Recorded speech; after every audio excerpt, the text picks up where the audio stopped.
दोस्तों, आपको पता है क्या कि इंडिया में सिर्फ 2% लोग शेयर मार्केट में इन्वेस्ट करते हैं। और यही आंकड़ा जो अगर चाइना की बात करें तो 7% है, और अगर अमेरिका की बात करें तो वह है 50%। ऐसा क्यों है? इतना डिफरेंस क्यों है? इसका सिर्फ एक ही कारण है कि लैक ऑफ नॉलेज। हमें नॉलेज बहुत कम है इस चीज के बारे में। और हम जब भी इन्वेस्ट करते हैं तो बहुत ही ज्यादा सिंपल चीजों में इन्वेस्ट करते हैं, जहां पे रिस्क भी कम होता है और जो रिवार्ड है वह भी बहुत ज्यादा कम होता है। तो इसी रिलेटेड मैंने आज एक बुक पढ़ी है जिसका मैं इस वीडियो में रिव्यू करने जा रहा हूं। तो मेरा नाम है परमजीत और ये रीड टुगेदर चैनल पे मैं 3 लैंग्वेज की बुक्स का रिव्यू करता हूं, पंजाबी, हिंदी, इंग्लिश। तो अगर आप बुक्स के शौकीन हो तो इस चैनल को जरूर सब्सक्राइब करें। जिस बुक की मैं बात कर रहा हूं उस बुक का नाम है mutual fund investors, common mistake and myth. लेखक हैं विवेक कुमार बजाज और इसका पेपरबैक प्राइस है 199। और ये आपको अमेजोन पे आसानी से प्राप्त हो जाएगी, दोनों ही फॉर्मेट में, पेपरबैक में भी और किंडल के रूप में भी। लेखक का म्यूचुअल फंड या शेयर मार्केट में बहुत ज्यादा तजर्बा है। जो वो तजर्बा हासिल किया है उनको किताब के रूप में अपने पाठकों तक वह पहुंचाना चाहता है।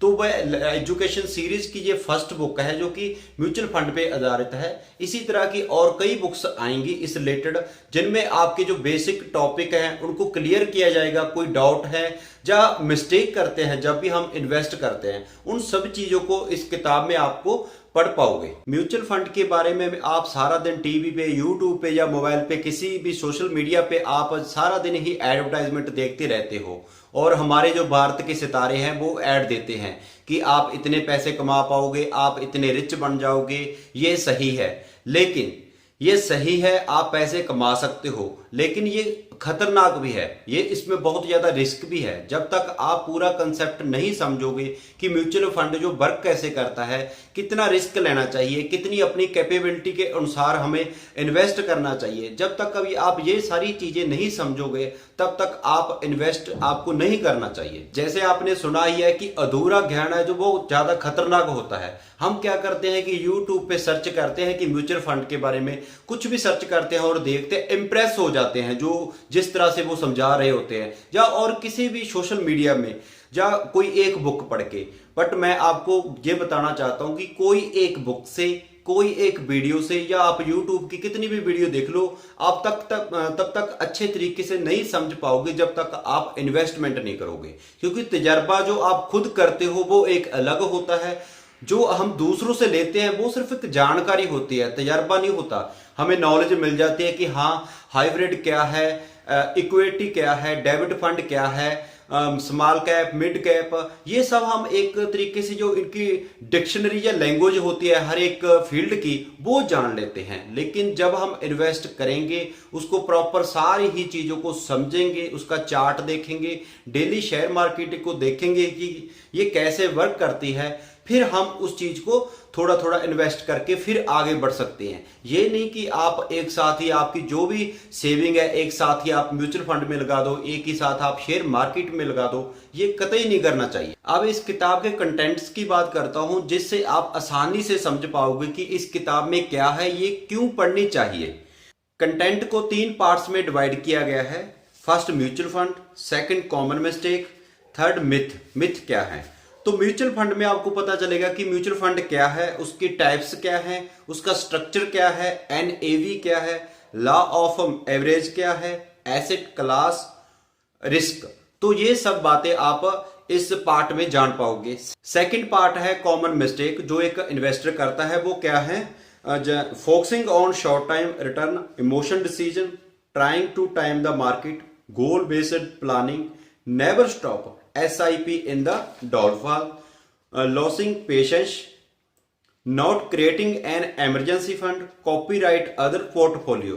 यानी कि जब हम किसी और दोस्त मित्र के सुने सुनाई चीज की कि इसमें इन्वेस्ट करो, इस चीज में करो, मैं इसमें कर रहा हूं, जब हम कॉपी करते हैं तो वो चीज हमारे लिए फायदेमंद नहीं रहती। इसके आगे है थर्ड पॉइंट, वो है मिथ।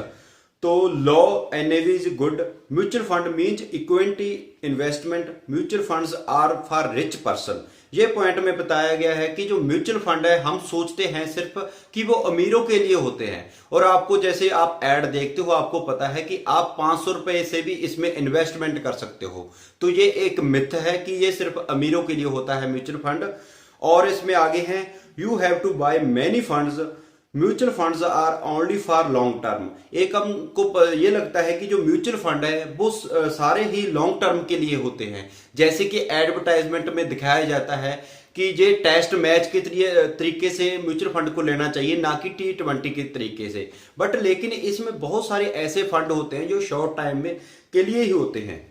तो ये थे 3 पार्ट। ये 3 पार्ट में आपको बहुत सारा कुछ जानने को मिलेगा और जो मिथ हैं, जो हम मिस्टेक करते हैं, उन चीजों के बारे में आपको समझने को मिलेगा। इस किताब की एक और विशेषता है कि लेखक ने हर एक जो भी पार्ट वो समझा रहा है उसकी एक एग्जाम्पल भी दी है, एक दो एग्जाम्पल भी दी हुई है, जिससे पाठक को आसानी होती है उस चीज को समझने के लिए। क्योंकि जो इनकी लैंग्वेज, किसी भी फील्ड की लैंग्वेज होती है, वो हमें एकदम समझ नहीं आती। जब वो हम उसकी एग्जाम्पल देखते हैं फिर हमको आसानी से समझ आ जाती है। सेविंग वर्सेज इन्वेस्टिंग, तो इसकी मैं एक एग्जांपल दे रहा हूं। Mister Z wants to buy a bike cost 60,000 after 2 year on his 10th wedding anniversary. तो एक कोई मिस्टर जेड है, वो बाइक खरीदना चाहता है 60,000 रुपए की 2 साल बाद अपनी 10वीं सालगिरह पे, शादी की सालगिरह पे। ही fixed 60,000 at an annual interest rate at 7%। वो 60,000 को 7% पे अपने बैंक में एक एफडी करा देता है। After 2 years, the cost price of the bike increased by 15 year due to inflation। तो जो बाइक का प्राइस है वो इन्फ्लेशन के कारण बढ़ जाता है, महंगाई के कारण बढ़ जाता है, वो 60,000 से 75,000 हो जाता है। मिस्टर जेड रिसीव्ड रुपए 68,700 approximately as maturity value of his fixed deposit. तो जो मिस्टर जेड ने 7% दर पे अपने एफडी बनाई थी, उसका टोटल मिलता है 2 साल बाद, वो है 68,700। तो so actually mister Z lose रुपए 1,300 as a buying power of his money due to inflation. तो इसमें आपको इन्फ्लेशन डाउट भी क्लियर हो रहा है और आपको इन्वेस्टिंग और सेविंग का भी पता चल रहा है कि जो एफडी करवाते हो या आप ओपन एक बैंक में रख देते हो तो बैंक में देते हैं सिर्फ 4%। तो इंडिया की 4% तो इन्फ्लेशन रेट है। तो आपको ये सारी ही चीजें इस बुक में एक्स्ट्रा आपको समझने को मिलेगी। अब बात करते हैं किताब की लैंग्वेज की। लैंग्वेज किताब की है इंग्लिश, लेकिन बहुत ही ज्यादा इजी है, आपको कोई भी ज्यादा मुश्किल नहीं आएगी। अगर हम रेटिंग की बात करें तो इस किताब को मैं 4.5 आउट ऑफ 5 में से रेटिंग दूंगा। ये किताब मुझे बहुत ही ज्यादा पसंद आई, क्योंकि ऐसा कोई भी डाउट नहीं है जो म्यूचुअल फंड के बारे में जो बेसिक नॉलेज हमें नहीं पता चलती इस किताब से। तो लेखक ने सभी ही डाउट, मिथ और जो इसके कॉमन फैक्ट होते हैं वो हम सबको बताया है। तो आपको ये किताब अवश्य पढ़नी चाहिए। ये किताब आपको अमेजोन पे आसानी से प्राप्त हो जाएगी। बाकी इस वीडियो में इतना ही। मिलते हैं किसी और वीडियो में किसी और किताब के रिव्यू के साथ। तो आप अगर चैनल सब्सक्राइब नहीं किया तो चैनल सब्सक्राइब जरूर करें और अपने दोस्तों तक भी इस चैनल को शेयर करें। धन्यवाद।